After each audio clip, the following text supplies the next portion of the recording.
Hi everybody, it's Dominic Kotarski, founder of Sales Success Academy and author of The Making. Welcome back to Sales Success Studio, where today I want to run through a fantastic training that will really help you and serve you to get you better on that path to where you want to go. What I want to do, I want to share with you some really great quotes that have spurred me on in my time. And I know that whenever you go out and whenever you're trying something new, there's a process. And let's be honest, you don't always, hit it nail on the first time. So let me run through a couple of quotes that I wrote down for you that I hope will inspire you and really, get you in the same state that I was in when I first started out in my sales career. Listen to this one. Is there anyone so wise as to learn by the experience of others? Voltaire said that. And I think that's so important that as learners and as people going on the road to mastery, that we make sure that we learn from others. And this is what inspired me to start Sales Success Academy. Because I've been obviously in the sales area, either as a salesperson or as a sales manager running an office, or as a sales leader, and eventually running an organization with over 1,200 salespeople in it, where I was more helping managers and developing managers. So at every stage I had to learn from other people, and I think it's important that we do that. It's important that you have people that you can model yourself after. Here's another one for you, and this comes from the Dalai Lama, who I think we all know, and he's a brilliant man. The Dalai Lama said, "The period of greatest gain in knowledge and experience is the most difficult period in one's own life." And I think that everything that we tackle and everything we go through, we want it to be easy. And sometimes it is easy in the beginning, but then as we get deeper and deeper in more detail, we realize that there's a lot more levels of experience and we need a lot more skill. What I'm going to speak to you about, I think it's important to read, and what I want to speak to you about is something that was really pointed out in Malcolm Gladwell's book called The Outliers. And he did some studies and he realized that basically it takes roughly about 10,000 hours to master a subject. And he got this idea from Dr. Bernard Shaw, who did a lot of studies from this, and he was from Northwestern University. And basically, he realized that it takes roughly about 10,000 hours to master a skill and get good at it, so you need to spend that extra time doing it. What I'm going to talk to you about is the process of where those 10,000 hours come in and on that time scale. So let's run through it now. Just basically relax. Let's get let's get your head on straight and get your mind going, and let's run through the training. So there's two elements in the process of mastery that are going on all the time. One is obviously your level of skill, which when you first start out, a new thing, whether it be to learn to play the piano or learning sales or starting a new career in a new area, there's obviously levels of skill that you need to develop over time. So basically this will run over a period of time, and depending upon what it is you're trying to master or be good at, it can be a shorter or longer period of time. If I'm just learning to tie my shoes, obviously the skill that it takes and the time involved is much less. The other part of really developing and mastering something is your will. And I'm going to go so far as to say that that's your willpower, because your willpower is your ability to be motivated and confident about learning and getting better at your new skill. And a skill is something obviously that is transferable. It's your knowledge, it's a transferable thing that you can learn for yourself and pass on to other people. So when you first start a new process, and we're going to use this as an example of beginning. Obviously we're in Sales Success Studio, so let's talk about the foundation when you first learned how to sell a product and you first went into the field, or when you first saw your first customer. Normally when you start out a new process, at the beginning your skill is down. So you're in a down point because you haven't done this thing yet, but usually what happens is your power, your motivation in order to try that new skill is quite high. Because if you start out in sales, you want to make money, you want to make an impact, and you want to prove to yourself and prove to the people you're working with, or that you can sell and pass on that product or service. It's much like, how many people do you know that can play one song on the piano brilliantly? Me, chopsticks, right? How many people do you know that can play one or two chords or a couple of songs on a guitar? Because basically when we first start out, we're pretty motivated. We want to go and try that thing and we master a few basic skills. But over time, if it's not really where we want it to go, we find that it gets a little bit more difficult, and then our willpower stops. Oftentimes what you find though is in the very beginning of a process, you might have what we call beginner's luck. And that's really good, and it's really fantastic that we have beginner's luck, because we need that in order to spur us on. And fantastic if the first time you throw a dart, you hit the bullseye on the dartboard. That'll probably spur you on to continue to throw more darts and get better and better at it. But I doubt very seriously, if you're put against a pro who's gone through the process, that you'll be able to master it and throw a bullseye every single time. The second process, and so what we're going to call this is, we're going to call this mastery level 4, because we haven't mastered anything yet. We're working towards the higher part of mastery. So what happens is, over time, is that normally if you do something more and more and more, you're going to get a little bit better. In sales, let's be honest, one of the biggest process of sales is the law of averages. And the great thing about the law of averages is that the more people you talk to, the more people you see, and you show your product or service to, the chances are going higher and more likely that you're going to find someone interested in your product that will actually purchase it from you. So the law of averages is a fantastic thing, because it serves two purposes. One is it helps you to practice your pitch and get better at what you're doing. And the second is it serves to go out into your marketplace, because eventually you will find somebody that could use your product or service. So on the second level, what you'll find is that if you can get past the first and your willpower is still pretty high, even though you don't have much skill in the beginning, what's going to happen is the more you do something, the better you get, correct? Practice makes not perfect, because there is no such thing as perfection in life, but practice makes permanent. And if you can just keep going and going and going, eventually you're going to get better and your confidence is going to increase.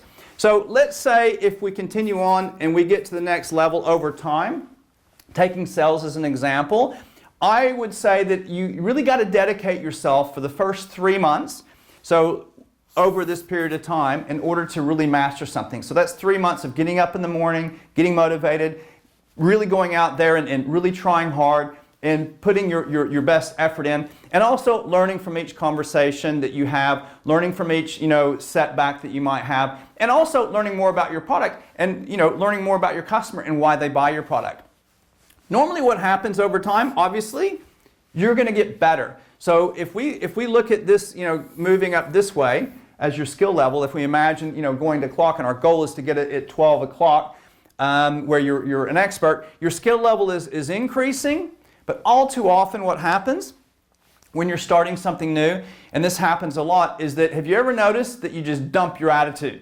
Because you start off with something, yeah, you're pretty motivated, your willpower's high, you really want to get out there and do it, and then when you start, you keep going, actually realize, hey, I got a lot more to learn. And what happens is your willpower just dives. Have you ever experienced that? I know I have. And at that point, you're usually at your lowest point. Your skill is a little bit there, like you're okay at what you're doing, but then all too often you compare yourself to an expert and you're like, I'm not any good at this, I can't do this. And when your willpower dies, usually that's the point, and this is the critical point. This is the point when you're just about to quit. And let's be honest, we've all quit things in our life. On the other hand, the things that we really, really wanted and the things that we wanted to achieve, we stuck at it. We found inside ourselves the willpower to keep going. So if this is the quitting point in the process of mastery, that in one way it's a good thing, because here, how many people do you know that quit? All too often. I mean, if I go through my life, I have stories of my friends and people that I've known who try something, and I think they've had a pretty good chance at it, and then I talk to them a couple of months later and, oh, how's that new thing going that you're really excited about? That wasn't really good. I'm on to something else, but this new thing is really good. So people quit, and I would say mostly eliminates your competition. If you really want to do something and you really want to master something, you've got to go through this point of quitting. And here it would really help if you have somebody can hold your hand and say, hey, look, you had a really good success in the beginning, you did okay, but listen, it's going to take you time to get better at this. And this is where you need a little bit of support, because most businesses and most people fail where they run out of support. Because if we always have support and there's always somebody there to encourage us and help us and spur us on, we can always get over this period. And guess what? As we get over this period and we move into the next level, listen, our skill level is getting higher. And guess what else is happening? our willpower is getting better. What you'll find in the next step, so my obviously advice to you, don't quit because you'll never master anything, is this is what we really look forward to, is getting to the process of mastery level 2. And this is where you spent some time. And in sales, I'm going to use the example, this is where you've been at it for 3 months. You know, you got through this stage, so either your manager or your partner in life or your friends or whatever your support network is, they encouraged you at this point. Because this is really where you need to encourage yourself, but also gather encouragement from other people. And whatever your modus operandi is for yourself, in order to do something, like some of us, I guess myself, I'm a little bit of a thickhead where I'm like, no, I can do this, and I kind of dig down a little bit deeper and I can't be defeated, and you kind of get this mentality going. Other of us need a little bit, different type of coaching or encouragement. But the key is just get up the next day, go out there, either go to work or go see customers and just kind of relax and forget about where you're at. And what's nice about this level is if you can get over the first hurdle of quitting and not quit, what's happening is, look, you're actually starting to get more skilled. You're moving towards a higher skill level. This is moving up. Your skill level is getting there. You're at it. You're getting smoother. Your introduction is better. You're better at engaging with customers. You're smoother with getting the product in somebody's hand, or you're smoother at doing your presentations, whatever the case may be. And hopefully you've built up a little stamina, a little strength. The small rebuttals that people are giving you, the reasons that people have to protect themselves from not buying from you. What happens is you're getting better at handling those things. They don't just knock you out of the ballpark and you stop working for like an hour or 2 hours and then feel like that you have to go and give yourself a break and have a cup of coffee or whatever, gets you back inspired. You just keep going because you know that that's just part of the process. So at this level, what happens is, I often find is that you have at mastery level number 2, let's say you've got your ups and downs. So, obviously this will be not so good day, that's a good day, willpower high, a little bit lower the next day. So what you're finding is at this level of learning to master something and learning to be autonomous, where you can do things on your own, at this level, what's happening is that you're having your good days and bad days. Your willpower is high, your willpower is not so high different days. And this is where you can use all the tricks and things. And maybe even at that stage, I think that the most important thing, if you're going to succeed at something, is you want to get help if you can from some mentors, or if you have a sales manager, or if you have a boss you're working for, or if you have someone above you that can help you through that, because they've all been through it. And what you'll find is, especially as you get higher up in the ranks and you become more of an expert, is that not so many people contact you. Not so many people ask you for your help. And the successful people that I know, one ingredient they have is that they love talking. They love helping. And actually they're quite flattered if you say, hey, how you doing? You're one of the, I've been watching you. You've got you've been doing fantastic in the business, or you're one of the top guys. Listen, I'm struggling a little bit. I wonder if you could help me out and maybe give me some tips or point a little advice. So during this level, it's so important that you can go out there and find someone you can mentor yourself with, someone that you can speak to. It doesn't have to be on a daily or weekly basis. And what you'll find is people that are successful love to help. They love to pass things on. In fact, that's probably how they became successful, is that they were able to learn some skill or learn something and be able to pass it on to other people. And that's what oftentimes makes people successful. So be smart about your career projection, be smart about your mastery, and make sure at this level that you are taking it upon yourself to go out there and find coaches, find people that will help you. Look through, first of all, your friends. Look at the people that you're working with and your colleagues. And hopefully you also have a little partner in your business there. If you're in sales, you're probably involved with the team. Attach yourself not to the person that you like the most. Attach yourself to the person that you can learn from. And sometimes the person you're learning from, you don't really like as a friend, but you respect them because they're good at what they do. And you're probably sometimes scratching your head saying, how is it that they day in and day out bring in the sales? How is it that day in and day out seem to always get the numbers on the board? And if you befriend yourself with someone like that, and they will help you, they will honor you, but you have to honor yourself and you have to believe enough in yourself at that level. And what's so great about this system of mastery is that if you keep going, and I'm not saying it's going to take you 10,000 hours to get there. This is what it takes to be the master of master. You know, one of the things that Malcolm Gladwell talks about in The Outliers, and a lot of people don't realize this, is that well, he's actually my neighbor, Bill Gates. I live in Vancouver. He lives down in Seattle.